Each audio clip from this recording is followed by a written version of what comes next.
ನಮಸ್ಕಾರ ಕರ್ನಾಟಕ. ಈ ಸಾಹೇಬರು ಯಾರು ಅಂತ ನಿಮಗೆ ಗೊತ್ತೇ ಇದೆ. ಇವರು ಮಾಜಿ ಬಿಗ್ ಬಾಸ್ ಕಂಟೆಸ್ಟೆಂಟ್ ಜೊತೆಯಲ್ಲಿ ಧರ್ಮಸ್ಥಳದ ಅನ್ಯಾಯದ ಹೋರಾಟದಲ್ಲಿ ದಣಿಗಳ ಪರವಾಗಿ ನಿಂತಂತ ಮಹಾನ್ ಮಹಾನ್ ಮಹಾನ್ ಮಹಾನ್ ಕಲಾವಿದ ಅಂತ ಹೇಳಿದ್ರು ತಪ್ಪಾಗಲಾರದು.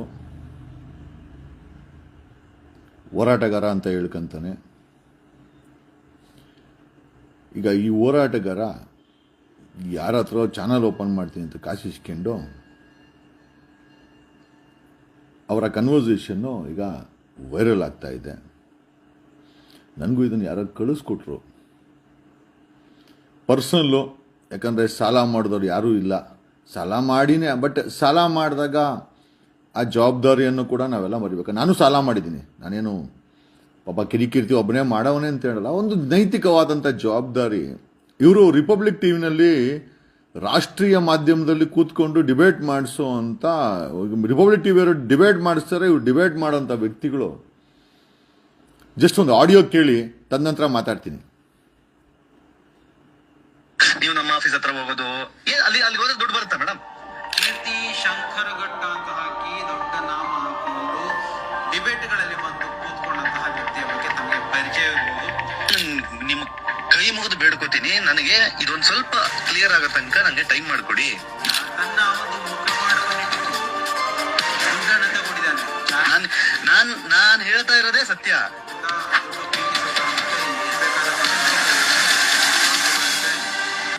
ಓಡೋಗೋ ಜನ ಅಲ್ಲ. ಹಲೋ ಹಾಯ್, ಎಲ್ಲರೂ ನಮಸ್ಕಾರ. Welcome back to Janata Agent. ನೆನ್ನೆಯ ಮಟ್ಟಿಗೆ ದೊಡ್ಡ ಮಟ್ಟದಲ್ಲಿ ಸಾಮಾಜಿಕ ಜಾಲತಾಣದಲ್ಲಿ ನಮಸ್ಕಾರ ಕರ್ನಾಟಕ. ನಮಗೇನು ಯಾರ ಬಗ್ಗೆನೂ ಮಾತಾಡಿ ನಮಗೇನು ಸಿಗಲ್ಲ. ಬಟ್ ಆದರೂ ಈ ಕಿರಿಕೀರ್ತಿ ಅನ್ನೋ ಮಾಜಿ ಬಿಗ್ ಬಾಸ್ ಕಂಟೆಸ್ಟೆಂಟ್ ಅಂಡ್ ಸುಕಾಲ್ಡ್ ದಣಿಗಳ ಪರ ವಕಾಲತ್ ಹಾಕೊಂಡು ಹೋರಾಟ ಮಾಡಿದಂಥ ಯಾವುದೋ ಆನೇಕಲ್ ಹೆಣ್ಮಗಳ ಹತ್ರ ಹಣವನ್ನ ಚಾನಲ್ ಮಾಡ್ತೀವಿ ಅಂತ ಹಣವನ್ನ ಇಸ್ಕೊಂಡು ಆ ಕನ್ವರ್ಸೇಷನ್. ನಮ್ಮ ಪ್ರಶ್ನೆ ಏನಪ್ಪಾ ಅಂತಂದ್ರೆ, ಈಗ ಈ ದಣಿಗಳ ಪರವಾಗಿ ವಕಾಲತ್ ಹಾಕೋ ಈ ವ್ಯಕ್ತಿಗೆ ಆ ದಣಿಗಳು ರಕ್ಷಣೆ ಮಾಡ್ಬೇಕು ತಾನೆ. ದಣಿಗಳು ಜೊತೆಗೆ ನಿಂತ್ಕೊಬೇಕು ತಾನೆ. ದಣಿಗಳು ಜೊತೆ ನಿಂತ್ಕೊಳಲ್ಲ, ಇವ್ರಿಗೂ ನಿಂತ್ಕೊಳೋ ಅಂತ ಒಂದು ಕೆಪಾಸಿಟಿಯನ್ನ ಬೆಳೆಸ್ಕೊಳ್ಳದೆ ಯಾವುದೋ ಕಾಗೆ ಆರಿಸ್ಕೊಂಡು ಆನೆಕಲ್ಲದ ಯಾವುದೋ ಹೆಣ್ಣು ಮಗಳ ಹತ್ರ ಹಣವನ್ನು ಇಸ್ಕೊಂಡು ಈಗ ಆ ಕನ್ವರ್ಸೇಷನ್ ಈಗ ವೈರಲ್ ಆಗಿದೆ. ಪ್ರಶ್ನೆ ಏನಪ್ಪಾ ಅಂತಂದ್ರೆ, ಇಂಥ ವ್ಯಕ್ತಿಗಳನ್ನ Republic TV, national TV, Republic ಟಿವಿನಲ್ಲಿ ಕೂತ್ಕೊಂಡು ತಿಂಗಳಾನ್ಗಟ್ಲೆ ಡಿಬೇಟ್ ಮಾಡಿಸೋ ಅಂತ ರಿಪಬ್ಲಿಕ್ ಟಿವಿಗಳು ಯೋಚನೆ ಮಾಡಿ. ಯಾವ ನೈತಿಕತೆನೇ ಇಲ್ಲದೆ ಈ ಕಿರಿಕೀರ್ತಿ ಅನ್ನೋ ವ್ಯಕ್ತಿಗಳನ್ನ ರಾಷ್ಟ್ರೀಯ ಮಾಧ್ಯಮ, ಆ ಸ್ಮಿತಾ ರಂಗನಾಥ್, ಆ ರಿಪಬ್ಲಿಕ್ ಟಿವಿ ಎಡಿಟರ್ ಶೋಭಾ, ಇವರನ್ನ ತಿಂಗಳಾನ್ಗಟ್ಲೆ ನಾನು ಹೋಗಿದ್ದೆ. ಯಾರೋ ರಿಪಬ್ಲಿಕ್ ಟಿವಿಗೆ ನನ್ನನ್ನು ಕರೆದಿದ್ರು.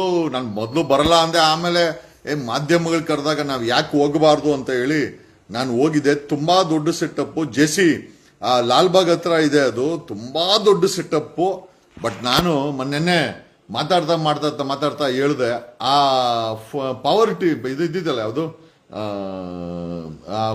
ಫೋಕಸ್ ಟಿವಿ ಸದಾಶಿವದಲ್ಲಿ ಇದೆಯಲ್ಲ, ಅದ್ರಲ್ಲಿ ಅರ್ಧ ಇಲ್ಲ ಜನ.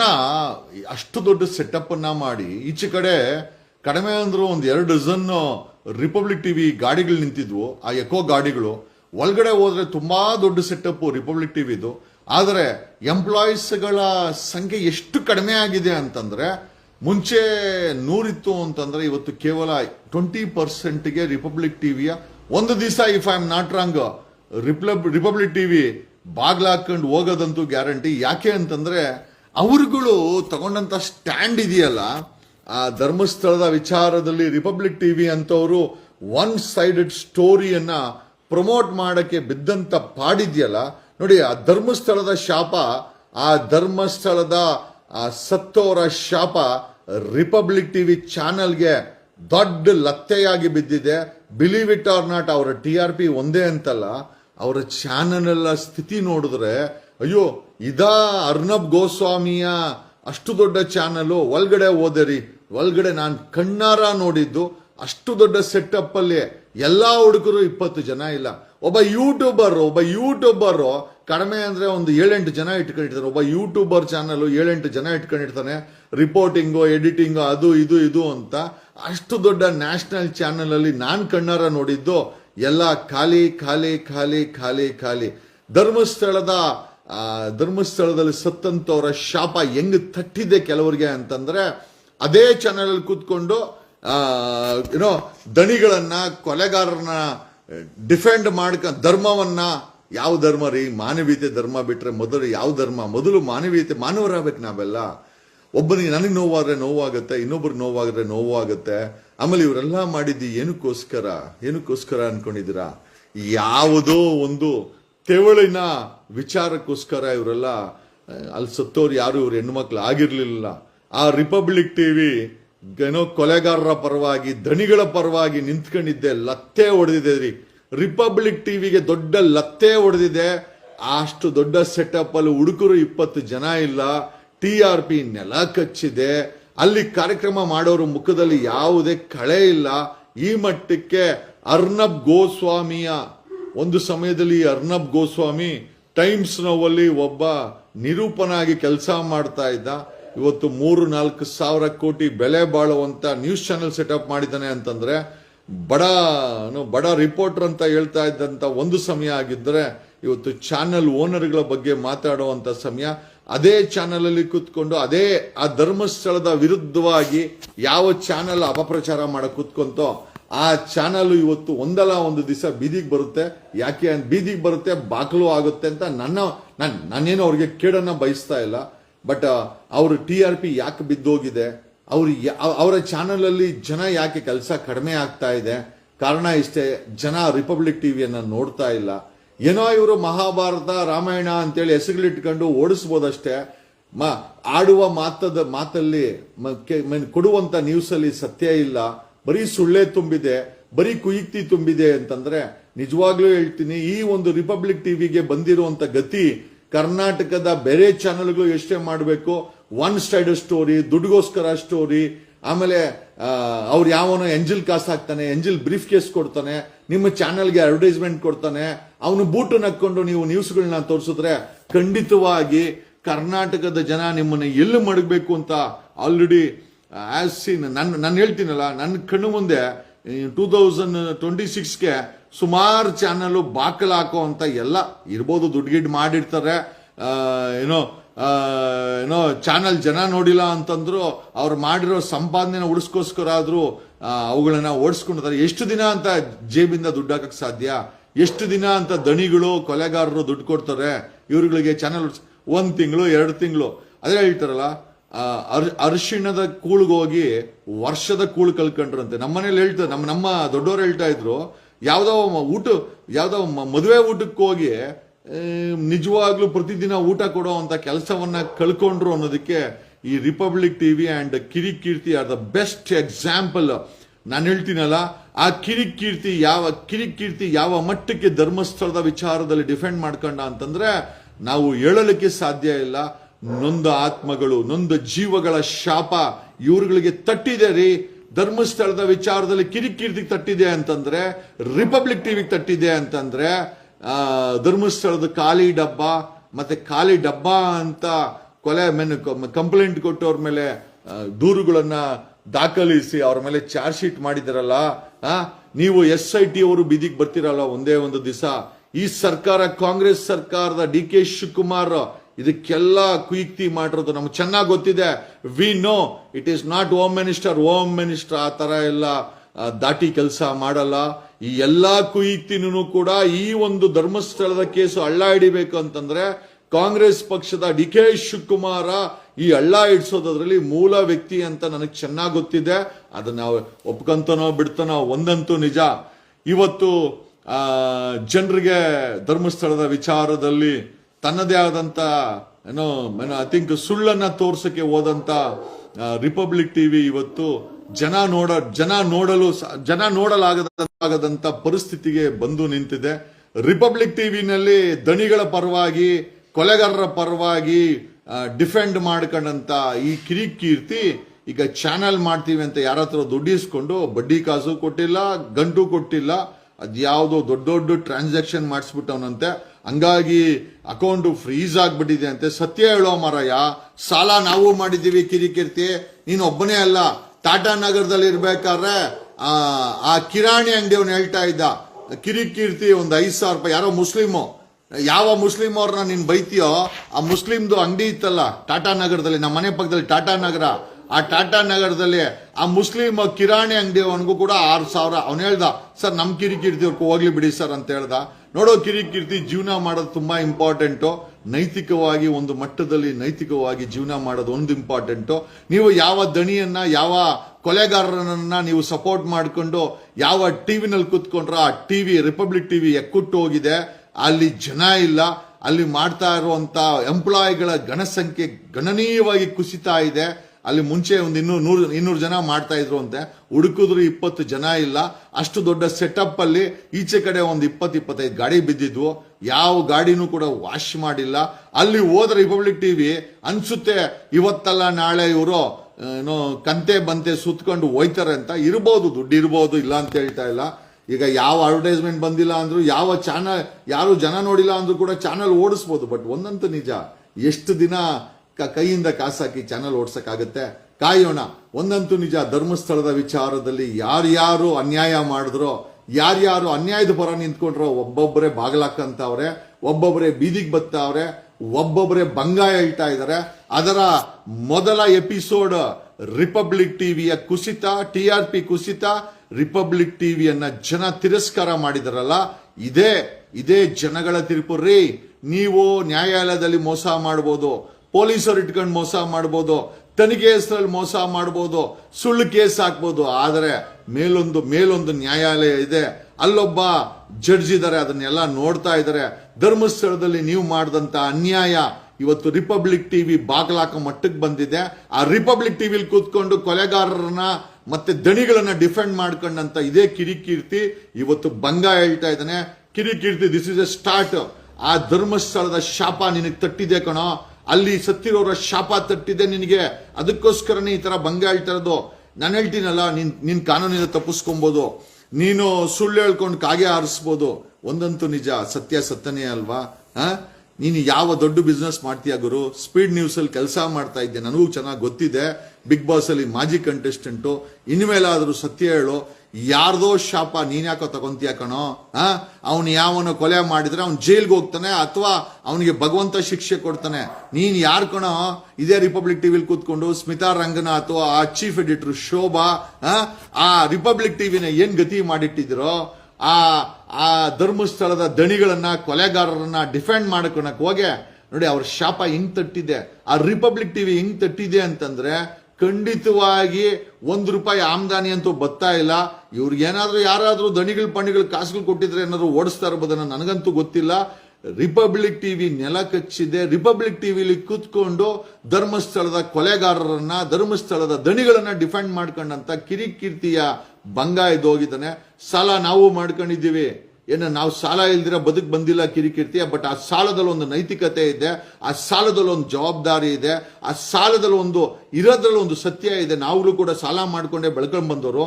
ಬಟ್ ಆದರೆ ಯಾವನ್ನೋ ನಾವು ವಕಾಲ ತಕಕ್ ಹೋಗಿ ನಾವುಗಳು ಸುಳ್ಳು ಹೇಳಿ, ನಾವು 7 ಕೋಟಿ ಜನ ಇಂಪಾರ್ಟೆಂಟು, ನ್ಯಾಯ ಇಂಪಾರ್ಟೆಂಟು, ಈ ಜನ ಸಾಗರ ಇಂಪಾರ್ಟೆಂಟು, ಈ ಕನ್ನಡಿಗರು ಇಂಪಾರ್ಟೆಂಟು. ಎಷ್ಟು ದಿನ ಕೊಡ್ತಾನೋ ಆ ದಣಿ ಕಾಸು? ಎಷ್ಟು ದಿನ ಕೊಲೆಗಾರನ ಕಾಸು ಕೊಡ್ತಾನೆ? ಜಾಸ್ತಿ ದಿನ ನಡೆಯಲ್ಲ ಇವೆಲ್ಲ. ಯಾವತ್ತೇ ಆಗಿರ್ಲಿ ಹೇಳ್ತೀನಲ್ಲ, ಕತ್ಲಾದ್ಮೇಲೆ ಬೆಳಕು ಬರಲೇಬೇಕು, ರಾತ್ರಿ ಆದ್ಮೇಲೆ ಬೆಳಕು ಬರಲೇಬೇಕು. ಸತ್ಯ ಹೇಳ್ದಲ್ಲ, at the end of the tunnel there is always a ray of hope ಅಂತ. ಬೆಳಕಿರ್ಲೇಬೇಕು. ನಾವು ಒಂದು ಟನಲ್ನ ಕೊನೆಯಲ್ಲಿ ಒಂದು ಬೆಳಕು ಕಾಣಿಸ್ಲೇಬೇಕು. ಆ ಬೆಳಕೋಸ್ಕರ ನಾವೆಲ್ಲ ಕಾಯ್ತೀವಿ. ಆಮೇಲೆ ಒಂದಂತೂ ನಿಜ ಹೇಳ್ತೀನಲ್ಲ, ನೀವುಗಳು ಸೇರ್ಕೊಂಡು ಮಾಡಿದಂತ ಗುಂಪುಗಾರಿಕೆ, ನೀವು ಬರೀ ನಿಮ್ಮ ಐಡಿಯಾಲಜಿನ ಪ್ರೊಟೆಕ್ಟ್ ಮಾಡ್ಕೊಳಕ್ಕೋಸ್ಕರ 3 ಪಕ್ಷಗಳು ಕೂಡ ಈ ಧರ್ಮಸ್ಥಳದ ಕೊಲೆಗಾರ ದಣಿ ಅವನ ಜೊತೆ ಇರೋ ಗ್ಯಾಂಗ್ಗಳ ಜೊತೆ ನೀವು ಸೇರ್ಕೊಂಡ್ರಿ. ಕುಮಾರಸ್ವಾಮಿ ಪಾದಯಾತ್ರೆ ಮಾಡ್ದ ಕೊಲೆಗಾರರ ಪರವಾಗಿ. ಮೂರೂ ಪಕ್ಷಗಳು ಈ ಕೊಲೆಗಾರರ ಪರವಾಗಿ ನಿಂತ್ಕೊಂಡ್ರು. ಆದ್ರೂ ಸತ್ಯ ಅನ್ನೋದು ಎಷ್ಟು ಪವರ್ಫುಲ್ ಅನ್ನೋದಂದ್ರೆ ನಿಮ್ಮಗಳಿಗೆ ನಿಮ್ಮ ಯೋಗ್ಯತೆಯನ್ನ ತೋರಿಸ್ತಾ ಇದೆ. ಯಾವ ಕೊಲೆಗಾರರ ಪರವಾಗಿ, ಯಾವ ದಣಿಗಳ ಪರವಾಗಿ ಮೂರು ಪಕ್ಷಗಳು ನಿಂತ್ಕೊಂಡು ನಿಮ್ಮ ಗತಿ 2028ಕ್ಕೆ ಜನ ತೋರಿಸ್ತಾರೆ. This is just A start. Republic ಟಿವಿಯ ಫಾಲೋ ಈ ಒಂದು ಧರ್ಮಸ್ಥಳದಲ್ಲಿ ಈ ಒಂದು ಕಿರಿಕೀರ್ತಿಯ ಕಿರಿಕೀರ್ತಿಯ ಪರಿಸ್ಥಿತಿ ಇದೆಯಲ್ಲ, ಇದು ಧರ್ಮಸ್ಥಳದ ವಿಚಾರದಲ್ಲಿ ಯಾರ್ಯಾರು ವಿರೋಧ ಮಾಡಿ ಅನ್ಯಾಯ ಮಾಡಿದ್ರಲ್ಲ, ನಿಮಗೆ ಹೇಳನಲ್ಲ, ಪೊಲೀಸರು ಅಡ್ರೆಸ್ ಮರ್ತೋಗ್ಬೋದು, ಕೋರ್ಟ್ ಅಡ್ರೆಸ್ ಮರ್ತೋಗ್ಬೋದು, ಕೊನೆ ಪಕ್ಷ ನಾನೂ ಮರ್ತೋಗ್ಬೋದು. ನಾನೇನು ದೊಡ್ಡವನೇನಲ್ಲ, ಈ ಪ್ರಕೃತಿಯ ಕ್ರಿಯೇಷನ್ ನಾನು ಕೂಡ ನಿಮ್ಮಲ್ಲಿ ಒಂದು ಭಾಗ. ಬಟ್ ಒಂದಂತೂ ನಿಜ, ಕರ್ಮ ಅನ್ನೋದು ನೀವು ಮಾಡಿರೋ ಸುಳ್ಳು, ನೀವು ಮಾಡಿರೋ ದ್ರೋಹ ಈ ನಾಡಿಗೆ, ಈ 7 ಕೋಟಿ ಜನರಿಗೆ, ಆ ಸತ್ತಿರೋ ಆತ್ಮಗಳಿಗೆ ಖಂಡಿತ ಅದು ಮರೆಯಲ್ಲ. ಕರ್ಮ ನಿಮ್ಮನ್ನು ಹುಡ್ಕೊಂಡು ಬಂದೇ ಬರುತ್ತೆ. ಇವತ್ತು ರಿಪಬ್ಲಿಕ್ ಟಿವಿಗೆ ಕರ್ಮ ಹೋಗಿದೆ, ಬರೀ ಸುಳ್ಳನ್ನ ಹೇಳಿ ಧರ್ಮಸ್ಥಳದ ವಿಚಾರದಲ್ಲಿ. ಈ ರಿಪಬ್ಲಿಕ್ ಟಿವಿಯ ಬೆಳವಣಿಗೆ ಕುಸಿದೋಗಿದೆ. ರಿಪಬ್ಲಿಕ್ ಟಿವಿ ಖಾಲಿ ಹೊಡಿತಾ ಇದೆ. ರಿಪಬ್ಲಿಕ್ ಟಿವಿನ ಜನ ತಿರಸ್ಕಾರ ಮಾಡಿದ್ದಾರೆ. ರಿಪಬ್ಲಿಕ್ ಟಿವಿನ ನೋಡೋರಿಲ್ಲ ಅಂತಂದ್ರೆ ಅದು ಧರ್ಮಸ್ಥಳದ ನೊಂದವರು ಪ್ರೊಟೆಸ್ಟ್ ಮಾಡಿದ್ರು 16ನೇ ತಾರೀಕು. ಕೊಂದವರು ಯಾರು ಅಂತ, ಆ ಕೊಂದವರ ಪರವಾಗಿ ನಿಂತ್ಕೊಂಡಂತ ರಿಪಬ್ಲಿಕ್ ಟಿವಿಗೆ ಆ ನೊಂದವರ ಶಾಪ, ಸತ್ತವರ ಶಾಪ ಖಂಡಿತ ತಟ್ಟಿದೆ. ಇದರಲ್ಲಿ ಎರಡನೇ ಮಾತೇ ಇಲ್ಲ. ಇನ್ನೊಂದು, ಆ ರಿಪಬ್ಲಿಕ್ ಟಿವಿ ಆಗಿದ್ಮೇಲೆ ಆ ರಿಪಬ್ಲಿಕ್ ಟಿವಿಲಿ ಕೂತ್ಕೊಂಡು ಕೊಲೆಗಾರರನ್ನ, ದಣಿಗಳನ್ನ ಡಿಫೆಂಡ್ ಮಾಡ್ಕೊಂತ ಇದ್ದಂತ ಆ ಕಿರಿಕೀರ್ತಿ ಚಾನೆಲ್ ಓಪನ್ ಮಾಡ್ತೀವಿ ಅಂತ ಹೇಳಿ ಇವತ್ತು ಬಡ್ಡಿ ಕಟ್ಟಿಲ್ಲ, ಗಂಟೂ ಕೊಟ್ಟಿಲ್ಲ. ಅವರಿಗೆ ಸುಳ್ಳುಗಳ ಮೇಲೆ ಸುಳ್ಳುಗಳ ಈ ಒಂದು ಕಲ್ಲರ್ಗಳನ್ನ ಒಡ್ಕೊಂಡು ಆಹಾ ಆ ಕಿರಿಕೀರ್ತಿ, ಆ ನಿನ್ನ ಬಿಗ್ ಬಾಸ್ಗೆ ಹೋಗಿದ್ದು, ನಿನ್ನ ಈ ಮಾತುಗಳು, ಈ ಕಾಗೆ ಆರಿಸೋದು, ಆ ದಣಿಗಳು ಹೇಳೋ, ಫೋನ್ ಮಾಡಿ ಆ ಸಾಲ ಕೊಡಕ್ಕೆ ನಿಮ್ಮ ದಣಿಗೆ ನೀನ್ ಯಾರ ಪರವಾಗಿ ನಿಂತ್ಕೊಂತ ಇದೆ ಫೋನ್ ಮಾಡಿ ಹೇಳೋ. ಯಾಕೆ ಅವನಿಗೆ ಸಪೋರ್ಟ್ ಮಾಡಲ್ಲ? ಇಷ್ಟೆಲ್ಲ ಸಪೋರ್ಟ್ ಮಾಡ್ತಾ ಇದೆ, ಹುಟ್ಟಿಸಿದ ಅಪ್ಪ ಅಮ್ಮನಿಗಿಂತ ಜೋರಾಗಿ ಸಪೋರ್ಟ್ ಮಾಡ್ತಾ ಇದ್ದೆ, ಕೇಳು ಫೋನ್ ಮಾಡಿ ಧರ್ಮಸ್ಥಳಕ್ಕೆ, ದಣಿ ನಾನು ಒಂದಷ್ಟು ಸಾಲ ಮಾಡ್ಕೊಂಡ್ಬಿಟ್ಟಿದ್ದೀನಿ ಕೊಟ್ಟಿ ಅಂತ. ಯಾರು ಕೊಡಲ್ಲ ಕಣೋ, ನಿಮ್ದೆಲ್ಲ ಕನ್ಸಷ್ಟೇ. ಯಾರೋ ನಿಮ್ಮನ್ನ ಕೈ ಹಿಡಿತಾನೆ ಅಂತ. ನಿಮಗೆ ತೆವಳು ಮಾರ್ಕೆಟ್ ಅಲ್ಲಿ ಹೆಸರು ಮಾಡಬೇಕು ಅಂತ, ಒಳ್ಳೆ ಕೆಲಸ ಮಾಡಿನೂ ಕರ್ನಾಟಕದ ಮಾರ್ಕೆಟ್ ಅಲ್ಲಿ ಹೆಸರು ಮಾಡ್ಬೋದು. ಅದಕ್ಕೆ ನಾನೇ ಉದಾಹರಣೆ. ನನ್ನ ಉಗಿದಿರ್ಬೋದು, ತೆಗೆದಿರ್ಬೋದು, ಬೈಕೊಂಡಿರ್ಬೋದು, ನನ್ನ ಬೆಳವಣಿಗೆ ಯಾರು ನಿಲ್ಸಕ್ಕಾಗಿಲ್ಲ. ಯಾಕಂತಂದ್ರೆ ನಾನು ಇರೋದ್ರಲ್ಲಿ ಸತ್ಯದ ಪರವಾಗಿ ನಿಂತ್ಕೊಂಡೆ. ಎಲ್ಲೋ ಕೆಲವೊಂದು ಟೈಮು ಏರಿಳಿತಗಳು ಆಗಿರ್ಬೋದು, ಯಾಕಂದ್ರೆ ನಾನು ಮನುಷ್ಯನೇ, ನಾನೇನು ದೊಡ್ಡ ಪರ್ಫೆಕ್ಟ್ ಅಂತ ಹೇಳಕ್ಕೋಲ್ಲ. ಬಟ್ ಒಂದಂತೂ ನಿಜ, ಧರ್ಮಸ್ಥಳದ ವಿಚಾರದಲ್ಲಿ ಅನ್ಯಾಯದ ಪರವಾಗಿ ನಿಂತ್ಕೊಂಡಂತ, ದಣಿಗಳ ಪರವಾಗಿ ನಿಂತ್ಕೊಂಡಂತ, ಮತ್ತೆ ನೊಂದವರ ವಿರುದ್ಧ ನಿಂತ್ಕೊಂಡಂತ ರಿಪಬ್ಲಿಕ್ ಟಿವಿ ಬಾಕಲಾಕೋ ಮಟ್ಟಕ್ಕೆ ಬಂದಿದೆ. ರಿಪಬ್ಲಿಕ್ ಟಿವಿಯನ್ನ ಕರ್ನಾಟಕದ ಜನ ತಿರಸ್ಕಾರ ಮಾಡಿದ್ದಾರೆ. ನೀವು ಯಾವುದೇ ಹೆಸರು ಹಾಕೊಂಡು ಓಡಿಸಿ, ಮಹಾಭಾರತ, ರಾಮಾಯಣ, ಹಂಗಾರೆ ನಮ್ಮ ಹಿಂದುತ್ವ ಇರೋದು ನೀವು ಸುಳ್ಳು ಹೇಳಿ ಮಾರ್ಕೆಟಿಂಗ್ ಮಾಡಕ ನೀವು ಇರೋದು, ನೀವು ಚಾನೆಲ್ಗಳು. ನೀವು ಯಾವ ಮಹಾಭಾರತ ಹಾಕೊಂಡ್ರು ಕೂಡ, ಯಾವ ರಾಮಾಯಣ ಅಂತ ಓಡಿಸಿದ್ರು ಕೂಡ ಜನ ನೋಡೋ ಮಟ್ಟದಲ್ಲಿಲ್ಲ. ನೀವು ನಿಮ್ಮ ಒಂದು ಯೋಗ್ಯತೆಯನ್ನ ಕರ್ನಾಟಕದಲ್ಲಿ ಮುಕ್ತಾಯ ಮಾಡ್ಕೊಂಡಿದ್ದೀರಾ. ನಿಮ್ದು ಇಟ್ ಈಸ್ ಎಲ್ಲ the republic TV is in ICU ತರಬಹುದು. ಅರ್ನಬ್ ಗೋಸ್ವಾಮಿ ತುಂಬಾ ದೊಡ್ಡ ವ್ಯಕ್ತಿ, ಅವ್ರಿಗೆ ದುಡ್ಡಿಗೇನು ಕಡಿಮೆ ಇರಲ್ಲ. ಯಾರು ನೋಡಿಲ್ಲ ಅಂದ್ರೂ ಕೂಡ ಚಾನೆಲ್ ಓಡಿಸ್ಬೋದು, ನಡೆಸ್ಬೋದು, ಅದು ಬೇರೆ ವಿಚಾರ. ಬಟ್ ಇನ್ಮೇಲಾದ್ರೂ ಮಿಕ್ಕ ಚಾನೆಲ್ಗಳು ರಿಪಬ್ಲಿಕ್ ಟಿವಿಯಿಂದ ಪಾಠ ಕಲೀರಿ, ಸತ್ಯವನ್ನ ತೋರಿಸುವಂತ ಕೆಲಸ ಮಾಡಿ. ಸುಳ್ಳಿನ ಜೊತೆ ಮಲ್ಕೊಂಬೇಡಿ, ಸುಳ್ಳಿನ ಜೊತೆ ಮಕ್ಕಳು ಹುಟ್ಟಿಸ್ಬೇಡಿ. ಸುಳ್ಳಿನ ಮಕ್ಕಳನ್ನ ಹುಟ್ಟಿಸಿದ್ರೆ ಅದು ಸಾವಂತೂ ಖಂಡಿತ ಬರುತ್ತೆ ಅಂತ ಈ ಮೂಲಕ ಹೇಳುತ್ತಾ, ಕಿರಿಕೀರ್ತಿ ನಾನು ಕೂಡ ಸಾಲ ಮಾಡಿದ್ದೆ, ಇಲ್ಲ ಅಂತ ಹೇಳ್ತಾ ಇಲ್ಲ. ಬಟ್ ನಾನು ಸಾಲ ಮಾಡಿದೆ ಆ ನೈತಿಕತೆ ಯಾವನ್ಗೋಸ್ಕರನೋ ಹೆಸರು ಹೇಳ್ಕೊಂಡು, ನಾನು ನಮ್ಮಪ್ಪನ ಹೆಸರು ಹೇಳಿದೆ ಹೊರ್ತು, ನಮ್ಮಪ್ಪನ ಹುಟ್ಟಿದೀನಿ ಅಂತ ಹೇಳಿದೆ ಹೊರ್ತು, ನಾನು ಬೇರೆಯವ್ರನ್ನ ಅಪ್ಪ ಅನ್ನಕ್ಕೂ ಹೋಗಿಲ್ಲ, ಅಥವಾ ಬೇರೆಯವ್ರನ್ನ ನಂಬ್ಕೊಂಡು ನನ್ನ ಜೀವನನೂ ಮಾಡಕ್ ಹೋಗಿಲ್ಲ. It is the me who decides my own fate. ನಾನು ನನ್ನ ಹಣೆ ಬರ ಬರ್ಕೊಂತೀನಿ ಹೊರ್ತು ಇನ್ನು ಯಾವನೋ ನನ್ನ ಹಣೆ ಬರನ ಬರೆಯಕ್ಕೆ ನಾನು ಬಿಡಕ್ ಹೋಗಲ್ಲ. ನಾನು ಸ್ಲೋ ಇರ್ಬೋದು ಬಟ್ ಸ್ಟಡಿ ಇದ್ದೀನಿ. ನಾನು ಸ್ವಲ್ಪ ಲೇಟ್ ಇರ್ಬೋದು ಬಟ್ ಆನ್ ಟೈಮ್ ಇದ್ದೀನಿ. ಒಂದಂತೂ ನಿಜ, ನಾನು ಏನು ಸಾಧನೆ ಮಾಡಬೇಕೋ ಕರ್ನಾಟಕದಲ್ಲಿ ಸತ್ಯವಾಗಿದ್ಕೊಂಡು 7 ಕೋಟಿ ಜನರ ಜೊತೆಲಿ ಇದ್ಕೊಂಡು, ಕಣದಲ್ಲೂ ಕನ್ನಡವನ್ನ ತುಂಬಿಕೊಂಡು, ಕನ್ನಡಿಗರ ಜೊತೆ ನಿಮ್ಮನೆ ಮಗನಾಗಿ ನಾನು ಇರ್ತೀನಿ ಹೊರತು ನಾನು ಯಾವತ್ತು ಎಲ್ಲೂ ಕೂಡ ಸೇಲ್ ಆಗಿಲ್ಲ. ನಾನು ಹೇಳ್ದಲ್ಲ, ರಮೇಶ್ ಜಾರಕಿಹೊಳಿ ಕೇಸಲ್ಲೇ 150 ಕೋಟಿ ಆಫರ್ ಕೊಟ್ರು, ನಾನು ಅಲ್ಲೇ ಕೈ ಬಿಟ್ಟೆ. ಬೇರೆ ಬೇರೆ ಕೇಸ್ಗಳಲ್ಲಿ ಹೋರಾಟಗಳಲ್ಲಿ ಕಾಸನ್ನು ತಂದ್ಕೊಡಕ್ ಬಂದ್ರು, ನಾನು ಎಲ್ಲೂ ಕೂಡ ಅವಶ್ಯಕತೆ ಎಂದಿಲ್ಲ. ಆ ಕಾಸನ್ನ ನಾನೇ ಸಂಪಾದನೆ ಮಾಡದೆ ಹೊರತು ಯಾವನೋ ಕೊಡೋ ಬ್ರೀಫ್ ಕೇಸಿಂದ, ಯಾವನೋ ಕೊಡೋ ಬುಟ್ಟಿಯಿಂದ, ಯಾವನೋ ಕೊಡೋ ಎಂಜಲ್ ಕಾಸಿಂದ ನಾನು ಯಾವತ್ತೂ ಬೆಳೆದಿಲ್ಲ. ನಮ್ಮ ತಂದೆ ತಾಯಿ, ನಮ್ಮ ಅಜ್ಜಿ ತಾತ ಒಳ್ಳೆ ಆಸ್ತಿನ ಬಿಟ್ಬಿಟ್ಟು ಹೋಗಿದ್ದಾರೆ. ಭಗವಂತ ನನಗೆ ಒಳ್ಳೆ ಬುದ್ಧಿ ಕೊಟ್ಟಿದ್ದಾನೆ, ಒಳ್ಳೆ ಲುಕ್ ಕೊಟ್ಟಿದ್ದಾನೆ. ಎಲ್ಲದಕ್ಕಿಂತ ಹೆಚ್ಚಾಗಿ ನಾನು ಮಾತಾಡೋ ಮಾತು ಮನೆ ಮಾತಾಗುತ್ತೆ. ಆ ಮಾತಿಗೆ ಕೋಟಿ ಸಾವಿರಾರು ಕೋಟಿ ಕೊಟ್ಟರು ಬೆಲೆ ಇಲ್ಲ. ಇವತ್ತು ಚಾನೆಲ್ಗಳು ನೋಡ್ದಿರಾ, ಯಾವ ಚಾನೆಲ್ನ ಜನ ನೋಡಲ್ಲೋ, ಆದ್ರೆ ನನ್ನ ಮಾತನ್ನ ಕರ್ನಾಟಕದಲ್ಲಿ ಪಲ್ಸ್ ಮಾಡ್ತಾರ್ರಿ. ನಾನೊಂದು ವಿಡಿಯೋ ಮಾಡಾಕರೆ ಒಂದು 100ಕ್ಕೂ ಹೆಚ್ಚು ಯೂಟ್ಯೂಬರ್ಸ್ ಅದನ್ನ ಕಾಪಿ ಮಾಡಿಕೊಂಡು ಜನರು ತಲುಪಿಸ್ತಾರೆ. ನಾನು ನಿಮ್ಮ ಎಲ್ಲರಿಗೂ ಋಣಿಯಾಗಿರ್ತೀನಿ. ನೆನ್ನೆ ವೀರಪ್ಪನವ್ರ ಬಗ್ಗೆ ಮಾತಾಡಿದ್ರೆ, ವೀರಪ್ಪನವ್ರ ಬಗ್ಗೆ ಮಾತಾಡಿದ್ರೆ ದೊಡ್ಡ ವೈರಲ್ ಆಗಿದೆ. ಯಾವ ಚಾನೆಲ್ ಮಾತಾಡಿಲ್ಲ ಉಪಲೋಕಾಯುಕ್ತ ವೀರಪ್ಪನವರ ಮಾತಿನ ಬಗ್ಗೆ. ಅಂದ್ರೆ ನೀವೇನಾದ್ರೂ ಸುಳ್ಳು ಕಂಪ್ಲೇಂಟ್ ಕೊಟ್ರೆ ಜೈಲ್ಗೆ ಹೋಗ್ತೀರಾ ಅಂತ ಹೇಳೋ ವಿಚಾರವನ್ನ ನಾನು ಮಾತಾಡಿದೆ. ಯಾವ ಚಾನಲ್ ಡಿಬೇಟ್ ಮಾಡಿಲ್ಲ. ನಾನು ಎಲ್ಲೇ ಅನ್ಯಾಯ ಕಂಡ್ರು ನನಗೆ ಬೇಜಾರಾಗುತ್ತೆ, ಎಲ್ಲೇ ಯಾರಿಗೆ ಮೋಸ ಆದ್ರೂ ನನಗೆ ಬೇಜಾರಾಗುತ್ತೆ. ಹಾಗಾಗಿನೇ ಧ್ವನಿ ಮಾಡೋದು. ನನ್ನ ಧ್ವನಿ ನಿಮ್ಮ ಧ್ವನಿನೇ ಹೊರತು ಬೇರೆ ಏನೂ ಅಲ್ಲ. ನೀವು ಮಾತಾಡಬೇಕು ಅಂತ ನಿಮಗೂ ಅನ್ಸುತ್ತೆ. 7 ಕೋಟಿ ಜನರಿಗೆ, ಅದು ಆಟೋ ಡ್ರೈವರು, ಕ್ಯಾಬ್ ಡ್ರೈವರು, ಕೂಲಿ ಮಾಡೋನು, ಕಸ ಗುಡಿಸೋನು, ಡಾಕ್ಟ್ರು, ಇಂಜಿನಿಯರು, ಲಾಯರು, ರಾಜಕಾರಣಿ, ಬಿಸ್ನೆಸ್ ಮೆನ್ನು, ಚಾರ್ಟರ್ಡ್ ಅಕೌಂಟೆಂಟ್, ನಿಮ್ಗೆ ಎಲ್ಲರಿಗೂ ಅನ್ಸುತ್ತೆ. ಒಬ್ಬ ಪೇಂಟ್ರು, ಒಬ್ಬ ಕಾರ್ಪೆಂಟ್ರು, ಒಬ್ಬ ಚಪ್ಪಲಿ ಹೊಲಿಯೋನು, ಎಲ್ಲರಿಗೂ ಅನ್ಸುತ್ತೆ ಜಗದೀಶ್ ತರ ಮಾತಾಡಬೇಕು ಅಂತ. 100% ನೀವು ಏನ್ ಮಾತಾಡಬೇಕು ಅನಿಸ್ತಿರೋ ನಿಮ್ಮ ಪರವಾಗಿ ನಾನು ಮಾತಾಡ್ತೀನಿ. ನನ್ನ ಪ್ರತಿಯೊಂದು ಸತ್ಯದ ಮಾತು ನಿಮ್ಮ ಮಾತೇ, ಅದು ನಿಮ್ಮನೆ ಮಾತು. ನೀವು ಹೇಳ್ಬೇಕಂತ ಮಾತನ್ನ ನಾನು ಹೇಳ್ತಾ ಇದ್ದೀನಿ, ನಿಮ್ಮ ಪರವಾಗಿ ನಾನು ಹೇಳ್ತಾ ಇದ್ದೀನಿ. ಹಂಗಾಗಿ ನನ್ನ ಧ್ವನಿ ನಿಮ್ಮ ಧ್ವನಿನೇ ಅಂತ ಹೇಳುತ್ತಾ, ಧರ್ಮಸ್ಥಳದ ವಿಚಾರದಲ್ಲಿ ಅನ್ಯಾಯ ಮಾಡದಂತ ರಿಪಬ್ಲಿಕ್ ಟಿವಿ ನೆಲ ಕಚ್ಚಿದೆ. ಒಂದು ಸಮಯ ವೆಯ್ಟ್ ಮಾಡೋಣ. ಯಾವ ಧರ್ಮಸ್ಥಳದ ವಿಚಾರದಲ್ಲಿ ದಣಿಗಳ ಪರವಾಗಿ, ಕೊಲೆಬಾರರ ಪರವಾಗಿ ನಿಂತ್ಕೊಂಡಿದ್ದನೋ ಆ ಕಿರಿಕೀರ್ತಿ ಇವತ್ತು, ಆ ಕಿರಿಕೀರ್ತಿಯ ಬಾಳು, ಅವನ ಕನ್ವರ್ಸೇಷನ್ ದೇವರೇ ಬಲ್ಲ. ಕಿರಿಕು ಕೀರ್ತಿ, ನೀನು, ನಿನ್ನ ಸ್ಟೈಲು, ನೀನ್ ಹೇಳೋ ಮಾತು ಅಪ್ಪಪ್ಪ ಕೇಳಕ್ ಆಗಲ್ಲ ಕಣೋ. ಕಿವಿನಲ್ಲಿ ರಕ್ತ ಬಂದ್ಬಿಡ್ತೆ ಕಣೋ. ಆ ತರ ಸುಳ್ಳು ಹೇಳ್ತೀಯಲ್ಲೋ. ಕಾಗೆ ಆರ್ಸಂಗಿದ್ರೆ ಕಿರಿಕೀರ್ತಿ ತರನೇ ಆರಿಸ್ಬೇಕು. ಚಾನಲ್ ನಡೆಸಿದ್ರೆ ರಿಪಬ್ಲಿಕ್ ಟಿವಿ ತರನೇ ನಡೆಸಬೇಕು.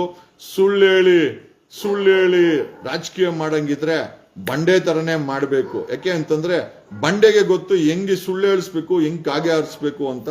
ನೋಡ್ರಿ, ಕರ್ನಾಟಕದ ಅಸೆಂಬ್ಲಿನಲ್ಲಿ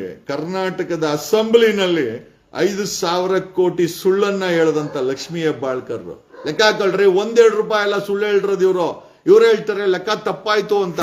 1 ರೂಪಾಯಿ 2 ರೂಪಾಯಿ ಲೆಕ್ಕ ತಪ್ಪಾಗಿರ್ಬೋದು. ಲಕ್ಷ್ಮೀ ಹೆಬ್ಬಾಳ್ಕರ್ ಅನ್ನೋ ಮಿನಿಸ್ಟರ್ 5,000 ಕೋಟಿ ಗೃಹಲಕ್ಷ್ಮಿ ಹಣವನ್ನ ಅಸೆಂಬ್ಲಿನಲ್ಲಿ ಸುಳ್ಳು ಹೇಳಿ ಕ್ಷಮಾಪಣೆ ಕೇಳಿ, ಲಕ್ಷ್ಮೀ ಹೆಬ್ಬಾಳ್ಕರ್ ಮೇಡಮ್ ಅವರೇ, ಆ ಡಿ ಕೆ ಶಿವಕುಮಾರ್ ಸವಾಸ ಸ್ವಲ್ಪ ಕಮ್ಮಿ ಮಾಡಿ. ಓಕೆ, ನಿಮ್ಮ ರಾಜಕೀಯ ಸ್ನೇಹಿತನೇ ಇರ್ಬೋದು, ಡಿ ಕೆ ಶಿವಕುಮಾರ್ ಮಾಡಿದ ಹೆಸರು ಜೊತೆ ಗುರ್ಸ್ಕೊಂಡವ್ರು ಯಾರು ಉದ್ಧಾರ ಆಗಲ್ಲ. ಖಂಡಿತ ಹೇಳ್ತೀನಿ. ಇರೋದ್ರಲ್ಲಿ ಸಿದ್ದರಾಮಯ್ಯನ ಜೊತೆ ಹೋಗಿ. ನಾನು ಹೇಳ್ತೀನಲ್ಲ, Siddaramaiah is a very talented politician. Even if I don't like Congress party, definitely I am his fan. Siddaramaiah ಅವ್ರ ಫ್ಯಾನ್ ಇದ್ದೀನಿ. ಏನಕ್ಕೆ ಅಂತಂದ್ರೆ ಅವರ ರಾಜಕೀಯದ ನಡೆನ ನಾನು ಕಲ್ತ್ಕೊಂತ ಇದ್ದೀನಿ. I am learning is steps. ಆ ರಾಜಕೀಯ ನಡೆ ಇದೆಯಲ್ಲ, ಖಂಡಿತವಾಗಿ ನಾನು ಕಲ್ತಿದ್ದೀನಿ. ಅಲ್ಲ, ದುರಾಂಕಾರವಾಗಿ ಮಾತಾಡೋರ್ನು ನಾನು ದಿನ ನೋಡಿದ್ದೀನಿ. ನಾನೇನು ಕಲಿಯಕ್ ಹೋಗಲ್ಲ. ಯಾಕಂದ್ರೆ ಆ ದುರಾಂಕಾರದ ಪರಮಾವಧಿನೇ ನಾನು ನೋಡಿದ್ದೀನಿ. ಅದೇನು ಬೇರೆ ವಿಚಾರ ಏನಲ್ಲ. ಲಕ್ಷ್ಮೀ ಹೆಬ್ಬಾಳ್ಕರ್ ಅವರೇ, ನೀವು ಅಸೆಂಬ್ಲಿಲಿ ಸುಳ್ಳು ಹೇಳಿದಿರಾ ಅಂತಂದ್ರೆ, ಆ ಸುಳ್ಳು ಕ್ಷಮಾಪಣೆ ಕೇಳಿದಿರಾ ಅಂತಂದ್ರೆ, ನೀವು ಸಿದ್ದರಾಮಯ್ಯನವ್ರನ್ನ ಫಾಲೋ ಮಾಡಿದ್ರೆ ಖಂಡಿತ ಸುಳ್ಳು ಹೇಳ್ತಾ ಇರ್ಲಿಲ್ಲ. ಅದಕ್ಕೊಂದು ಉಪಯೋಗ ಕೊಡ್ತಾ ಇದ್ರು. ಆ ಡಿ ಕೆ ಶಿವಕುಮಾರ್ನ ಫಾಲೋ ಮಾಡಿ 2028ಗೆ ಡಿ ಕೆ ಶಿವಕುಮಾರ ನಿಮ್ಮ ಸ್ನೇಹಿತ ಖಂಡಿತ ಸೋಲ್ತಾನೆ, ಕನಕಪುರದಲ್ಲಿ ಸೋಲ್ತಾನೆ. ಇದು ನನ್ನ ಭವಿಷ್ಯ. ನಾನು ಇವತ್ತು ಹೇಳ್ತೇನೆ. ನಾನು ಬಸವರಾಜ ಬೊಮ್ಮಾಯಿಗೆ ಹೇಳಿದ್ದೆ ನಿನ್ನ ಮಗ ಸೋಲ್ತಾನೆ ಅಂತ. ಕುಮಾರಸ್ವಾಮಿ ಅವ್ರಿಗೆ ಹೇಳಿದ್ದೆ ನಿಮ್ಮ ಮಗ ಚನ್ನಪಟ್ಟಣದಲ್ಲಿ ಸೋಲ್ತಾನೆ ಅಂತ. ನಾನೇನ್ ದೊಡ್ಡ ಸ್ವಾಮೀಜಿನೂ ಅಲ್ಲ, ಕಾವಿದಾರಿನೂ ಅಲ್ಲ. ನನಗೇನು ದೊಡ್ಡ ಜ್ಞಾನನೂ ಏನಿಲ್ಲ. ಏನು ದೇವರೇನು ಸ್ಪೆಷಲ್ ಆಗಿ ನನಗೇನು ಜ್ಞಾನನೂ ಕೊಟ್ಟಿಲ್ಲ. ಬಟ್ ಮುಂದಿನ ಭವಿಷ್ಯವನ್ನ ಇವತ್ತು ಆಡ್ತೀನಿ. ಆಮೇಲೆ ಇವತ್ತು ಆಡಿದನ್ನ ಮುಂದೆ ಒಂದು ಭವಿಷ್ಯ ಆಗುತ್ತೆ. ಯಾಕೆ ಅಂತಂದ್ರೆ ನಾನು ನೋಡೋದು ಸತ್ಯ, ಇರೋದ್ರಲ್ಲಿ ಮಾತಾಡೋದು ಸತ್ಯ. ಆ ಸತ್ಯವನ್ನೇ ಗ್ರಹಿಸ್ತೀನಿ, ಆ ಸತ್ಯವನ್ನೇ ಹೇಳಕ್ಕೆ ಪ್ರಯತ್ನ ಬೀಳ್ತೀನಿ. ನನಗೊತ್ತಿಲ್ಲ, ಆ ಭಗವಂತ ನಾನು ಹೇಳಿದ್ದನ್ನ ಸತ್ಯ ಮಾಡ್ತಾನೆ. ಹಾಗಾಗಿ ನಾನು ಹೇಳಿದೇನು ಅಂತಂದ್ರೆ, ಮೇಡಮ್, ನೀವು ಒಬ್ಬರು ಈ ರೀತಿ ಇಷ್ಟು 5,000 ಕೋಟಿ ಸುಳ್ಳು ಹೇಳಿದಿರ ಅಂತಂದ್ರೆ ಆ ಮೊದಲು ಆ ಡಿ ಕೆ ಶಿವಕುಮಾರ್ ಸವಾಸ ಕಮ್ಮಿ ಮಾಡಿ ಆ ಸದಾಶಿವ ನಡೆದ ಡಿ ಕೆ ಶಿವಕುಮಾರ್ ಅಯ್ಯಪ್ಪ ಬಿಡಿ ಕಾಗೆ ಆರಿಸ್ತಾನೆ ಅಪ್ಪ ಆ ಕಾಗೆನ ನಮ್ಮ ಕೈಲಿ ನೋಡಕೇ ಆಗಲ್ಲ ಗುರು. ಆ ಲೆವೆಲ್ ಕಾಗೆ ಆರಿಸ್ತಾನೆ. ಒಂದಂತೂ ನಿಜ, ಕರ್ನಾಟಕದ ಜನರಿಗೆ ಒಂದು ಸತ್ಯ ಬೇಕಾಗಿದೆ, ಸತ್ಯವಾಗಿ ನಡೆಯೋ ಜನ ಬೇಕಾಗಿದೆ. ಸುಳ್ಳನ್ನು ಹೇಳೋರು ಸರ್ವನಾಶದಲ್ಲಿ ಕೊನೆ ಆಗುತ್ತೆ ಅನ್ನೋದಕ್ಕೆ ರಿಪಬ್ಲಿಕ್ ಟಿವಿಯ ಇವತ್ತಿನ ಪರಿಸ್ಥಿತಿನೇ ನಮಗೆ ಏನೋ ಕೈದಲ್ಲಿರುವಂತ ಕನ್ನಡಿ. ಈ ಕಿರಿಕೀರ್ತಿ ಅದಕ್ಕೆ ಇನ್ನೊಂದು ಕನ್ನಡಿ. ಧರ್ಮಸ್ಥಳದಲ್ಲಿ ಅನ್ಯಾಯದ ಪರವಾಗಿ ನಿಂತ್ಕೊಂಡು ಅನ್ಯಾಯವನ್ನೇ ಪ್ರಚಾರ ಮಾಡಿಕೊಂಡು ಅನ್ಯಾಯವಾಗಿ ಮಾತಾಡದಂತ ರಿಪಬ್ಲಿಕ್ ಟಿವಿ ನೆಲ ಕಚ್ಚುವ ಪರಿಸ್ಥಿತಿ ಬಂದಿದೆ. ಅದೇ ಚಾನಲ್ ಅಲ್ಲಿ ಕೂತ್ಕೊಂಡು ದಣಿಗಳ ಪರವಾಗಿ, ಕೊಲೆಗಾರರ ಪರವಾಗಿ, ಧರ್ಮ ಕರ್ಮ ಅನ್ಕೊಂಡು ಮಾತಾಡದಂತ ಕಿರಿಕೀರ್ತಿ ಸಾಲಗಳು ಮಾಡಿಕೊಂಡು ಚಾನಲ್ ಮಾಡ್ತೀನಿ ಅಂತ ಅವನು ಬಿದಿಗೆ ಬಂದಿದ್ದಾನೆ.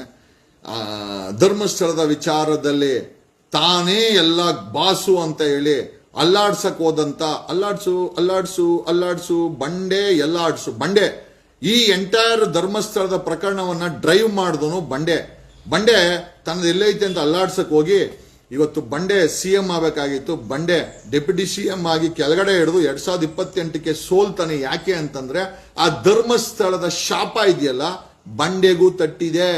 ಬಂಡೆ ನಿನಗೆ ಧರ್ಮಸ್ಥಳದ ಶಾಪ ಖಂಡಿತ ತಟ್ಟಿದೆ. ಅದಕ್ಕೋಸ್ಕರನೇ ನೀನು ಸಿಎಂ ಆಗಿಲ್ಲ. ಆ ಡೆಪ್ಯೂಟಿ ಸಿಎಂ ಕೂಡ ಜಾಸ್ತಿ ದಿನ ನೀನ್ ಇರಲ್ಲ, ನಂಗೆ ಚೆನ್ನಾಗಿ ಗೊತ್ತಿದೆ. ನೋಡಿ, ಯಾರೇ ಆಗಿರ್ಬೋದು ಅನ್ಯಾಯ ಮಾಡಿದ್ರೆ ದೇವ್ರಿಗೊಪ್ಸಿ, ಯಾರೇ ಮಾಡಿರ್ಲಿ, ಅದು ನಾನೇ ಮಾಡಿದ್ರು ಕೂಡ ದೇವ್ರಿಗೊಪ್ಸಿ, ದೇವ್ರ ಗತಿ ಕಾಣಿಸ್ತಾನೆ. ನಾನು ನ್ಯಾಯದಲ್ಲಿ ನಂಬಿರೋನು, ಸತ್ಯದಲ್ಲಿ ನಂಬಿರೋರ್ನ ನಂಬಿದ್ದೀನಿ ನಾನು. ನೀವು ಯಾರನ್ನ ನಂಬಿದೀವಿ ಹೇಳಿ? ನೀವು ಯಾರನ್ನ ನಂಬಿದ್ರೆ ನಾನು ಅವ್ರನ್ನೇ ನಂಬಿದ್ದೀನಿ. ನೀವು ನಂಬಿರೋದು ಮೇಲಿರುವಂತ ಶಕ್ತಿಯನ್ನ, ನಾನು ಕೂಡ ಅವನನ್ನೇ ನಂಬಿರೋದು. ನೀವು 7 ಕೋಟಿ ಜನ ಜಗದೀಶ್ ಏನೋ ಹಾಕಿದ್ರೆ ಏನೋ ಇರ್ತದೆ ಅಂತ ನೋಡ್ತೀವಿ ಅಂತ ಆ ನಂಬಿಕೆಯನ್ನ ಉಳಿಸ್ಕೊಳ್ಳೋಂತ ಕೆಲಸ ಮಾಡುವಂತ ಒಬ್ಬ ನೈಜ ಕನ್ನಡಿಗ, ನಿಮ್ಮ ಮನೆ ಮಗ, ನಿಮ್ಮ ಮನೆ ಅಣ್ತಮ್ಮ, ನಿಮ್ಮ ಬಿಗ್ ಬಾಸ್ ಕಂಟೆಸ್ಟೆಂಟು, ನಿಮ್ಮ ವಕೀಲ್ ಸಾಬು. ಬಟ್ ಒಂದಂತೂ ನಿಜ, ನೀವು ಏನ್ ಬೇಕಾರೆ ಅನ್ಕೊಳ್ಳಿ, ನಾನು ಯಾವತ್ತೇ ಆಗಿರ್ಲಿ ಅನ್ಯಾಯದ ಪರ ನಿಂತ್ಕೊಳ್ಳಲ್ರಿ ಅದರಿಂದ 1000 ಕೋಟಿ ಬರ್ಲಿ ಹೋಗ್ಲಿ, ನನಗದು ಬೇಕಾಗಿಲ್ರಿ. ನನಗೆ ಈ ನಾಲ್ಗೆ ಇಂಪಾರ್ಟೆಂಟು, ಈ ವಾಯ್ಸ್ ಇಂಪಾರ್ಟೆಂಟು. ಈ ವಾಯ್ಸ್ ಅನ್ನು ಕೇಳಕ್ಕೆ ಬೆಳಗ್ಗೆ ನೋಡಿ 66 ಜನ ನೋಡ್ತಾ ಇದ್ದೀರಾ. Can you just believe? ಬೆಳಗ್ಗೆ ಹೊತ್ತು ಹಾಕಿದ್ರೆ 2-3 ಜನ ನೋಡಲ್ಲ, ಚಾನೆಲ್ಗಳದ್ದು 2-3 ಜನ ನೋಡಲ್ಲ.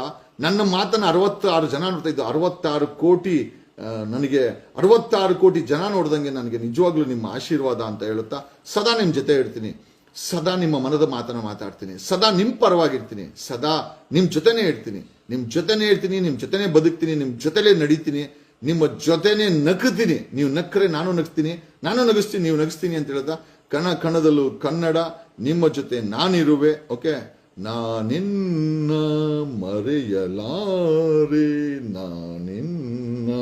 ಮರೆಯಲಾರೆ. ಯಾರಿಗೆ? ರಿಪಬ್ಲಿಕ್ ಟಿವಿ ಸ್ಮಿತಾಗ? ಖಂಡಿತ ಅಲ್ಲ. ಸ್ಮಿತಾ ಅವರು ತುಂಬಾ ಒಳ್ಳೆಯವರು. ನಾನು ಹೇಳ್ತಾ ಇರೋದು ಕಿರಿಕೀರ್ತಿಗ ಖಂಡಿತ ಅಲ್ಲ. ಆಮೇಲೆ ಏನು ಡಿ ಕೆ ಶಿವಕುಮಾರ್ಗ ಖಂಡಿತ ಅಲ್ಲ. ನಾನು ಇದನ್ನ ಯಾರಿಗೆ ಹೇಳಿದ್ದೀನಿ ಅಂತ ಅವ್ರಿಗೆ ಗೊತ್ತಿದೆ. Thanks a lot, love you all. ಕಣದಲ್ಲೂ ಕನ್ನಡ. ಮತ್ತೆ ಸಿಗೋಣ.